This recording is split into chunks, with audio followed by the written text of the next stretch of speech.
Jumpa lagi dengan Mimin ONGG. Mari kita lanjutkan cerita Donghua di Wasioyen part 39. Ayo langsung aja kita ke alurnya. Formasi awan pengubah langit meledak ke dalam kehampaan saat ini. Dengan sinar cahaya kemasan dan simbol misterius terus berkedip. Dan ratusan ribu orang dari Istana Dewa Berburu dapat melihat dengan mata telanjang bahwa energi terus mengalir menuju formasi besar itu. Tetapi pada saat ini, beberapa pembangkit tenaga abadi mengambil inisiatif untuk melepaskan kekuatan mereka sendiri dan berbondong-bondong ke dalam formasi besar itu. Bahkan, ada beberapa prajurit yang terbang langsung ke udara tanpa ragu-ragu. Dengan keras, ketika mereka bergegas ke formasi besar, mereka langsung meledak menjadi kabut darah saat ini. Mereka mengorbankan hidup mereka untuk istana dewa pemburu mereka. Mereka tidak takut dan bersedia memberikan hidup mereka untuk istana dewa berburu. Mungkin istana dewa berburu pernah menyelamatkan mereka dan memberi mereka kehidupan kedua. Jadi, ketika istana dewa berburu dalam krisis, mereka akan mengorbankan hidup mereka tanpa ragu-ragu. Ini perang, berdarah, kejam. Ini semua untuk bertahan hidup.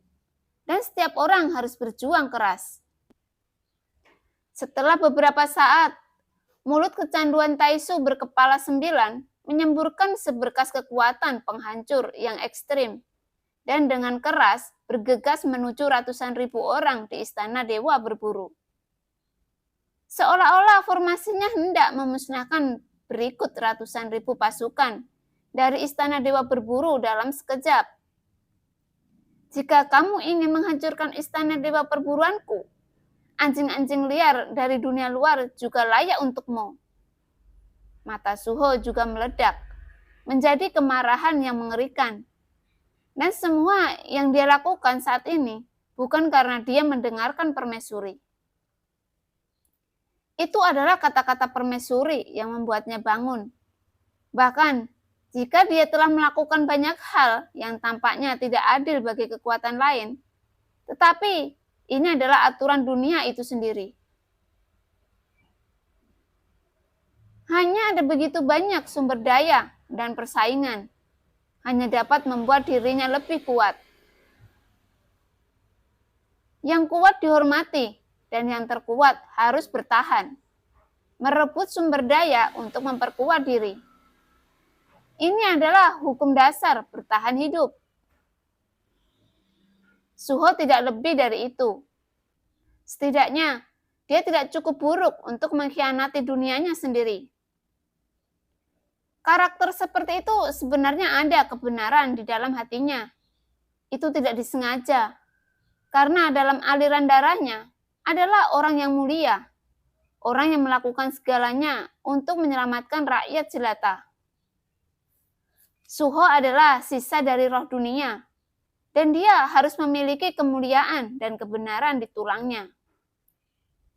Jejak tangan Suho berubah dengan cepat. Formasi awan pengubah langit berputar lebih cepat dan lebih cepat. Dan 9 sinar cahaya tiba-tiba meraung di kehampaan. Pada saat yang sama, Suho melambaikan jubah lengan bajunya dan formasi pengubah langit dibungkus dengan energi yang kuat dan berubah menjadi cahaya keemasan menuju semua orang. Duar! 9 berkas cahaya bertabrakan pada cahaya keemasannya. Dan tiba-tiba suara mengerikan meletus dengan liar. Dan energi yang kuat meletus dalam ketiadaan. Tetapi di sini tidak ada apa-apa. Dan tidak akan ada adegan fragmentasi ruang. Hanya saja kekosongan menjadi semakin terdistorsi. Jika mencapai batasnya, energi yang terakumulasi akan membentuk badai kekosongan dahsyat. Tetapi, momen ini bukanlah sesuatu yang akan dipertimbangkan oleh kedua belah pihak. Saat 9 cahaya bertabrakan dengan cahaya kemasan, setengah dari cahaya kemasan padam, dan 9 cahaya kehancuran seperti bambu yang patah. Kita harus berhenti. Suho berteriak lagi. Dan begitu suara itu jatuh, sosok yang tak terhitung jumlahnya terbang dan mengorbankan hidupnya dengan tegas. Konfrontasi antara kekuatan semacam ini sebenarnya tergantung pada energi siapa yang lebih agung dan kaya di antara kedua belah pihak. Warisan ki asal dan kekuatan abadi dari kehilangan ini langsung tidak terukur. Dan setiap sinar yang memancar dari mulut dewa kecanduan Taisu dapat dengan mudah menghancurkan bintang dan menembus ruang kosong di sekitarnya. Pada saat ini, istana Dewa Berburu dapat memblokir serangan 9 dewa kecanduan Taisu pada saat yang sama, yang telah berhasil dibuktikan. Mereka berada di posisi pertama di antara kekuatan dunia nyata Suanyin saat ini. Melihat cahaya kemasan yang masih bersaing, cahaya bintang di lambang belakang ketergantungan Dewa Taisu, dan beberapa ketergantungan Dewa Taisu lainnya di atas kepala. Semuanya memiliki mata yang sedikit kental, dan alis mereka berkerut. Jelas, mereka tidak berpikir bahwa istana Dewa Berburu dapat memblokir pukulan yang menghancurkan. Tetapi, tidak ada yang terburu-buru. Karena bahkan jika semua energi kecanduan Dewa Taisu berkepala 9 dikonsumsi, selama istana Dewa Berburu dapat dihancurkan, itu bukan masalah besar buat Taisu. Namun, keinginan ulet yang ditunjukkan oleh istana Dewa Berburu berada di luar imajinasi orang-orang Taisu. Mereka tidak berpikir Taisu dapat menghancurkan dengan sekali serang. Akan tetapi, mereka dapat bertahan begitu lama. 9 sinar cahaya tidak memiliki arti untuk berhenti, dan mereka terus memborbardir cahaya kemasan yang jatuh dari formasi awan pengubah langit. Setelah cahaya kemasan padam, sinar itu akan menembus ratusan ribu orang di istana Dewa Berburu. Ini adalah penghalang hidup mereka. Dan Suho bahkan lebih sadar bahwa serangan semacam itu adalah konsumsi yang besar bagi kedua belah pihak saat ini. Dan tidak mungkin untuk melakukan kedua kalinya. Selama Anda dapat menahan serangan seperti itu, Anda akan dapat memasuki pertempuran yang sangat ekstrim. Akibatnya, ratusan ribu pasukan di istana berburu belum tentu tanpa kemungkinan konfrontasi.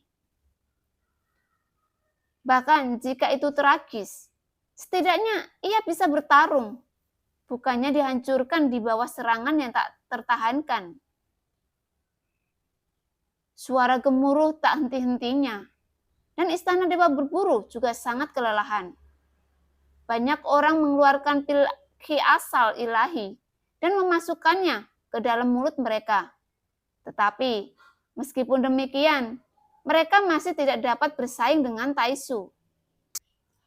Pada saat yang sama, dengan luar biasa bisa menahan lusinan cahaya melawan serangan Dewa Taisu Senyi. Namun, tampaknya kecanduan Dewa Monster Taisu masih lebih kuat. Dan cahaya kemasan dengan cepat runtuh dan menghilang. Pada kecepatan ini, itu akan sepenuhnya dikalahkan dalam waktu tertentu. Suho menggertakkan giginya. Situasi saat ini sangat buruk. Setelah pertahanan formasi awan pengubah langit rusak, itu pasti akan menderita kerugian besar. Tapi saat ini, dia tidak punya cara lain. Taisu memang terlalu kuat, karena dalam pikiran Taisu selalu relatif rendah. Dia tidak berharap Taisu menjadi begitu kuat. Saya pikir permaisuri yang dihidupkan kembali akan menjadi lawan yang paling kuat. Tetapi saya tidak berharap bahwa Taisu yang tersembunyi di dunia nyata Suanyin akan menjadi musuh yang sebenarnya, yang kekuatannya sangat ganas sehingga menakutkan. sehingga kekuatannya dapat bersaing. Bahkan istana Dewa Berburu pun mati-matian bertahan, dan Suho membanting keringat dingin di dahinya. Cahaya keemasan dengan cepat menghilang, dan formasi awan pengubah langit sudah bertahan hingga batasnya. Cahaya keemasan menghilang, dan 9 sinar penuh kekuatan penghancur akan menyapu ratusan ribu orang dari istana Dewa Berburu. Cahaya keemasan terakhir akan menghilang, dan ratusan ribu orang dari istana Dewa Berburu juga menunjukkan rasa takut saat ini. Tetapi pada saat ini, tidak ada tempat untuk mundur.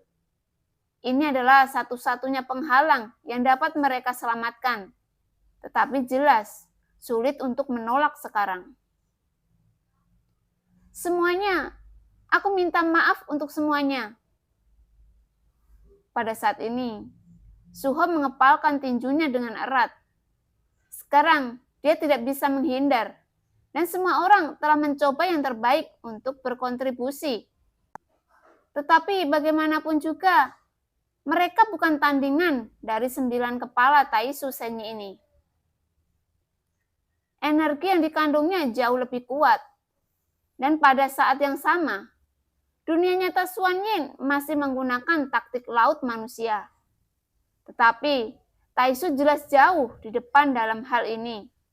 Mengubah binatang itu dengan teknologi stick dan mengubahnya menjadi kekuatan yang kuat. Dan menjadikan senjata pembunuh yang mengerikan. Ada kesenjangan besar di antara keduanya. Sebelum konfrontasi, Suho tidak pernah merasa bahwa orang-orang Taisu bisa menjadi ancaman. Inilah sebabnya orang bodoh tidak akan takut.